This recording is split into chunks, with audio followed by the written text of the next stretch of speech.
할렐루야!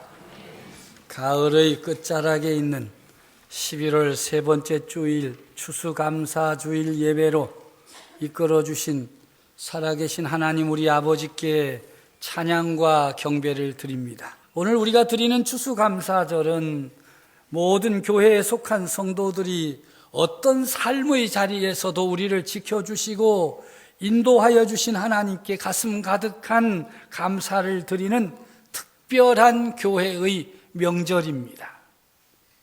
처음 추수감사절은 약 400년 전인 1621년 청교도들이 참으로 힘들고 어려운 고난의 과정을 통과하고 난 후에 농사를 지어서 추수한 후에 하나님께 감사의 예배를 드림으로 시작되었습니다. 오직 믿음을 지키기 위해서 하나님의 말씀을 따라 믿음으로 살고자 온갖 고난의 역경을 순례의 길을 걸었던 청교도들에 의해서 시작된 것입니다. 추수감사 예배를 시작한 청교도들은 그 자리에 이르기까지 겪어야 했던 엄청난 고난과 환난, 그리고 사랑하는 형제와 자매들의 죽음, 이 모든 것들이 크고 어려움이었으나 이 자리에 이르도록 인도해 주신 하나님께 감사의 제단을 쌓았습니다. 또한 그들을 도와준 원주민 인디언들에게도 감사를 표현했습니다.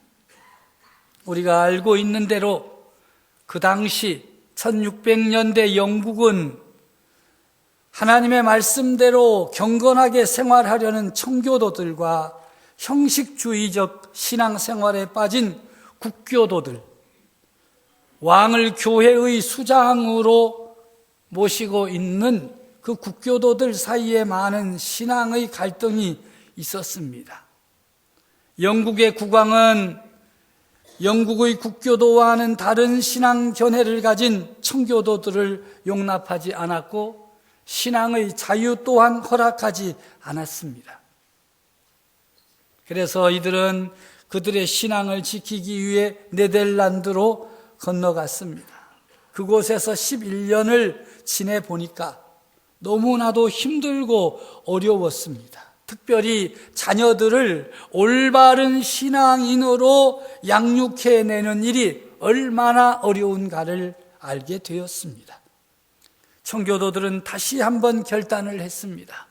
우리가 마음껏 하나님을 믿고 섬기고 하나님의 말씀을 따라 살 뿐만 아니라 우리의 자녀들이 대를 이어서 우리의 믿음을 이어갈 수 있도록 신대륙으로 가자. 신대륙으로 가기 위해서 그들에게 필요한 것이 많았습니다. 특별히 큰 배가 필요했습니다. 가진 것이 없었던 그들은 7년 동안 힘들여 일해 번 돈으로 배를 샀습니다. 그 배의 이름이 메이플라워입니다. 그러나 이 배 역시 180톤의 작은 배에 지나지 않았습니다. 그럼에도 불구하고 신앙의 열정에 불타는 이 청교도들은 신앙의 자유를 찾아서 1620년 메이플라워호를 타고 신대륙인 미국으로 건너갔습니다. 그런데 그 항해는 무척이나 어렵고 힘든 항해였습니다. 많은 준비를 했음에도 65일간 항해를 하느라 먹을 물과 양식이 너무나도 부족했습니다. 그뿐이 아닙니다. 그들을 꿈에 부풀게 했던 신대륙에서의 생활도 생각처럼 만만한 것이 아니었습니다. 그때 심한 고통 속에 있던 그들에게 도움을 주었던 것은 마음 좋은 원주민 인디언들이었습니다. 이 대륙의 원주민인 인디언들은 어려운 처지에 놓여 있는 청교도들에게 곡물을 가져다 주었고 농사 짓는 방법도 가르쳐 주었습니다. 이들의 도움으로 1621년 풍성한 곡식을 추수할 수 있었습니다.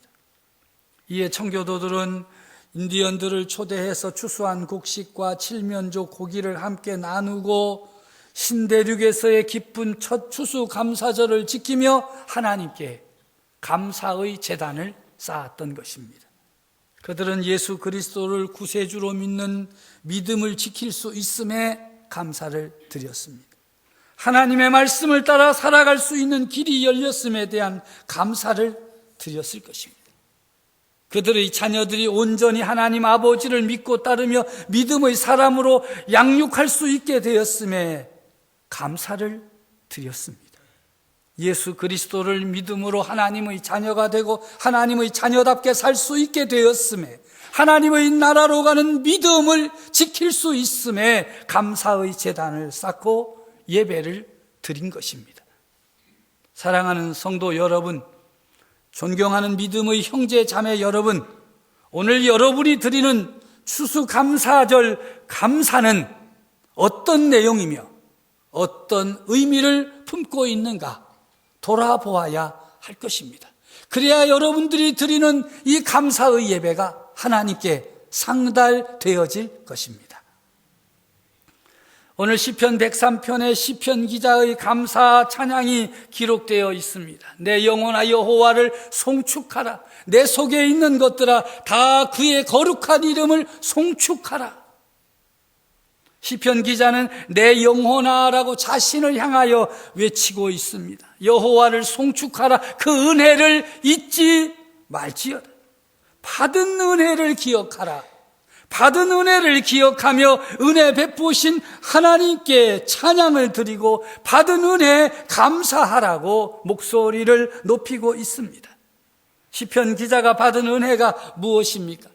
3절 이하의 말씀에 보면 그가 내 모든 죄악을 사하시며 내 모든 병을 고치시며 내 생명을 파멸해서 속량하시고 인자와 긍휼로 관을 씌우시며 좋은 것으로 내 소원을 만족하게 하사 내 청춘을 독수리같이 새롭게 하시는도다. 자신의 죄를 용서받은 은혜, 병고침을 받은 은혜, 파멸에서 구원하여 주신 은혜, 인자와 긍휼을 베풀어 주신 은혜, 좋은 것으로 소원을 들어주신 은혜, 새롭게 하여 주시는 그 은혜를 잊어버리지 마라. 하나님의 은혜는 여기에서 멈추지 않습니다. 6절의 말씀입니다. 함께 읽습니다. 여호와께서 공의로운 일을 행하시며 억압당하는 모든 자를 위하여 심판하시는도다. 아멘. 공의를 행하시는 하나님은 억압당하는 자들의 편이 되셔서 심판을 행하심으로 억울한 일을 당하며 사는 사람들에게 은혜가 넘치게 하는 것입니다. 왜 하나님은 이런 은혜를 베푸시는 것일까요? 8절의 말씀에 여호와는 긍휼이 많으시고 은혜로우시며 노하기를 더디하시고 인자함이 풍부하시기 때문이라고 말씀합니다. 어떤 사람에게 이런 은혜를 베푸십니까? 하나님을 경외하는 사람에게 이런 은혜를 베풀어 주십니다. 본문 13절의 말씀처럼 아버지가 자식을 긍휼히 여긴같이 여호와께서는 자기를 경외하는 자를 긍휼히 여기시기 때문입니다. 하나님이 우리 믿는 자들의 아버지가 되시기 때문입니다. 하나님의 은혜에 대한 시편 기자의 감사는 찬양으로, 찬양은 경배와 예배로 이어집니다. 예배가 없는 교회가 망하는 것처럼 하나님의 은혜에 대한 감사가 없는 예배는 더 이상 예배가 아닙니다. 하나님의 은혜에 대한 찬양과 경배가 없는 성도는 더 이상 믿음의 사람이 아닙니다. 우리는 예배자입니다. 하나님의 은혜를 기억하며 감사로 찬양하는 예배자입니다. 그러함에도 우리에게 감사가 사라지고 감사 대신 채워지지 않는 욕망으로 인하여 헐떡이고 사는 이유는 무엇이겠습니까? 우리에게는 채워지지 않는 욕망의 허기가 있습니다. 그로 인해서 우리가 드려야 할 마땅한 감사도 다 잃어버리고 말았습니다. 채워지지 않는 욕망의 허기에 헐떡이게 만드는 에리식톤 컴플렉스에 빠진 이 세대에 감사는 없습니다. 사회학자 김덕영 독일 카셀대 교수는 욕망으로 헐떡이는 우리나라의 상황을 한국 자본주의의 에리식톤 컴플렉스라는 새로운 개념으로 설명하고 있습니다. 이 에리식톤이라고 하는 사람은 그리스 신화에 나오는 사람이에요. 굉장히 오만하고 불경스러운 부자인데 저주를 받았어요. 너무 잘난 척하고 오만하게 사니까 신들이 와가지고 뭘 하나 심어줬어요. 그게 뭔가 하면 아무리 먹어도 허기를 느끼는 거예요. 아무리 먹어도. 동양적으로 보면 아귀가 있죠. 아귀? 네. 아귀 새끼 같이 먹는다고. 배는 산만하고 목구멍은 바늘구멍 같아서 그렇게 먹는데 채워지지 않은 허기. 이 그리스 신화에 나오는 이 에리식톤도 비슷한 존재예요. 근데 좀 더 심해. 이 에리식톤은 그 많던 재산 다 먹을 것을 구하기 위해 다 팔았어요. 그러다가 팔 게 떨어지니까 외동딸까지 팔았어요. 그러다가 자신의 몸까지 뜯어먹었어요. 마지막에 뭐만 남았을까요? 이빨만 남았어요. 최후를 맞이하는 비극적인 인물로 그리스 신화에 등장하고 있어요. 그래서 이 교수가 이 왜 한국 사회가 이렇게 채워지지 않는 욕망의 허기로 인해서 싸우고 대립하고 갈등하고 부정과 부패가 끊임없이 일어나는가, 그 증상을 설명하려고 에리식톤 컴플렉스라고 하는 단어를 내세운 것입니다. 뇌물수수나 비자금 조성 등 부정한 방식으로 자신들의 허기를 채우다가 몰락하고 있는 것이 오늘 우리들의 모습이다. 그가 뼈아프게 지적하는 한국의 기독교는 국가재벌동맹 자본주의의 이데올로그이자 전도자였습니다. 교회는 경제성장을 신의 이름으로 축복하는 대가로 교회 세력을 확장하는 성장의 과실을 공유했다고 뼈아픈 지적을 하고 있습니다. 귀를 기울여야 할 대목입니다. 처음 시작은 참 좋았는데 이 욕망이 채워지지 않는다는데 이 시대에 문제가 있는 것이죠. 그는 교회에 대해서 자본주의의 주술사 노릇을 청산하고 영혼의 구원에 헌신해 줄 것을 당부합니다. 국가는 국가답고 기업은 기업답고 교회는 교회다울 때 비로소 진정한 자본주의 정신도 가능해질 수 있다고 설명합니다. 다시 말하면 온전한 감사를 회복할 수 있게 되는 것입니다. 저는 국가와 기업에 대해 말하지 않습니다. 교회다움을 회복할 수 있는 길, 그것이 무엇일까 생각하지 않을 수 없습니다. 교회를 교회답게 하는, 교회다움을 회복하는 길은 성경에 있습니다. 그것은 욕망 대신에 감사로 돌아가는 것입니다. 오늘 누가복음 17장 11절 이하에 고침받은 자들의 감사와 경배 이야기가 나옵니다. 이 말씀을 통해서 우리가 다시 한번 교회가 교회답게 되는 길로 나아갈 수 있게 되기를 바랍니다. 이 이야기는 나병 환자 10명이 깨끗하게 고침을 받은 내용입니다. 예수님께서 사마리아와 갈릴리 사이로 지나가셨습니다. 이 두 지역은 서로 적대시하는 지역입니다. 사마리아 사람은 갈릴리 지역으로 가지 않았습니다. 갈릴리 사람 또한 사마리아 지역으로 가지 않았습니다. 위험한 지역이, 사람들이 살기에 매우 위험해서 서로 피해 다니는 지역입니다. 그런데 이런 경계선상에 살아가는 사람들이 있었습니다. 두 지역 사람들로부터 모두 손가락질을 받던 사람들이었기에 숨어 살기에 그곳은 안성맞춤이었습니다. 바로 나병 환자들이 그곳에 자리를 잡고 살았던 것입니다. 그들에게는 갈릴리 출신이나 사마리아 출신이나 다른 어떤 지역 출신 문제가 되지 않았습니다. 그들은 나병으로 인해 겨우 생명을 부지하고 있었기에 다 한 마음이었고 한 뜻이었습니다. 그런 곳으로 예수님께서 지나가신 것입니다. 마침 그곳에 있던 나병 환자 10명이 예수님을 만나게 되었습니다. 감히 앞으로 나오지 못하고 멀리 서서 소리를 높여 외칩니다. 예수 선생님이여, 우리를 불쌍히 여기소서. 우리를 불쌍히 여겨달라 소리를 높여 외쳤습니다. 한 번만 외쳤겠습니까? 저는 아마 예수님이 고개를 돌리고 돌아볼 때까지 아마 외쳤을 것이라고 확신을 합니다. 그들의 외침, 소리 높여 외치는 그 소리에 예수님께서 응답하셨습니다. 그들을 불쌍히 여기신 것입니다. 가서 제사장들에게 너희 몸을 보이라. 찾아가셔서 손을 대신 것도 아니고 그들을 가까이 오라고 하신 것도 아니요. 딱 한 문장이에요. 가서 제사장들에게 너희 몸을 보이라. 나병 환자 10명이 할 수 있는 일 지금까지 다 해봤어요. 다 허사였어요. 그런데 이제 예수 선생님이 가서 제사장들에게 너희 몸을 보이라고 하니 그대로 순종했습니다. 순종하여 길을 가다가 제사장에게 가다가 깨끗함을 받았습니다. 할렐루야. 길을 가다가 자기들의 몸이 깨끗하게 되었습니다. 얼마나 놀라운 일이요, 얼마나 기적 같은 일입니까?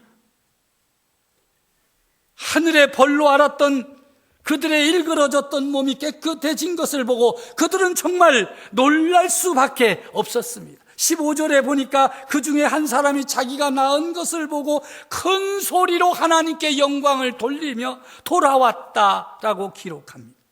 큰 소리로. 얼마나 그 소리가 컸을까? 제가 기록했다면 큰 소리로 울부짖었다라고 기록했을 것 같습니다. 자신의 몸이 나병으로 일그러졌을 때, 나병이라고 판정을 받고 쫓겨났을 때 그가 얼마나 억울해하며 울부짖었겠습니까? 내가 왜 이런 기가 막힌 일을 당해야 하느냐? 얼마나 억울했겠습니까? 그가 이제 나음을 받고 깨끗해진 몸을 보고 큰 소리로 하나님께 영광을 돌렸다고 하니 그 소리가 얼마나 크고 우렁찼을까? 큰 소리로 하나님께 영광을 돌리면서 그가 한 일은 예수님께로 향한 것입니다. 그는 예수님께로 돌아와서 그 발 아래에 엎드려 감사를 드렸습니다. 그가 드린 감사의 표현은 어떠했겠습니까? 소를 가져왔겠습니까? 아니면 황금을 가져왔겠습니까? 그에게 있는 것은 깨끗하게 낳은 자기 몸 하나밖에 없습니다. 그래서 예수님 앞에 감사를 표시하기 위해 엎드렸습니다.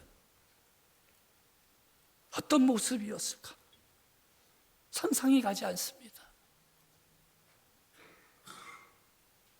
지켜보는 모든 사람들의 가슴을 먹먹하게 만드는 그런 모습이 아니었겠습니까?